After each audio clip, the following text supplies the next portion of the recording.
हमारे तो खून में ही टाइटेनियम है। आप ऐसा कुछ भी घर पे करने की कोशिश मत कीजिएगा। हेलो गाइस, हम आ चुके हैं आपके लिए एक नया एक्सपेरिमेंट का वीडियो लेकर। तो इस वीडियो में हम करने वाले, हमारे पास में गाइस यहाँ पर है एक बम और यहाँ पर है गाइस एक जूता। तो क्या ये बम है इस जूते को तोड़ पाएगा या फिर नहीं, हम एक्सपेरिमेंट करने वाले हैं।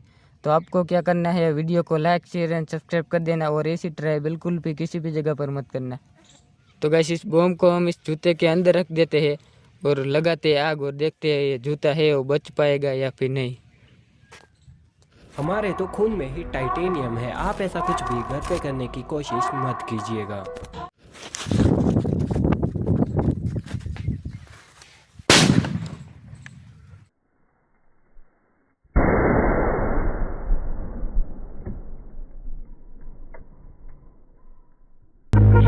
Hate it when my doubts and my fears swell up like the ocean.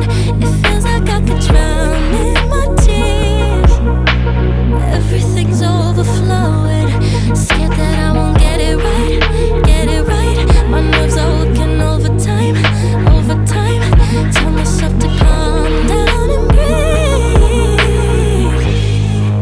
तो गाइस आप देख सकते हो ये जूता है वो कुछ इस तरीके से तोड़ दिया है बम ने। आप देख सकते हो इस तरीके से। तो गाइस आप जूते की हालत देख सकते हो, जूता है वो गाइस पूरा तोड़ दिया है बम ने। यहाँ पर देख सकते हो जूता है वो पूरा बम ने तोड़ दिया है। तो गाइस आज के वीडियो में इतने। वीडियो कैसा अच्छा लगे तो वीडियो के लिए लाइक शेयर एंड सब्सक्राइब कर देना। हम मिलते किसी नेक्स्ट वीडियो पर। और आप लोग ऐसी ट्राई बिल्कुल भी किसी भी जगह पर मत करना।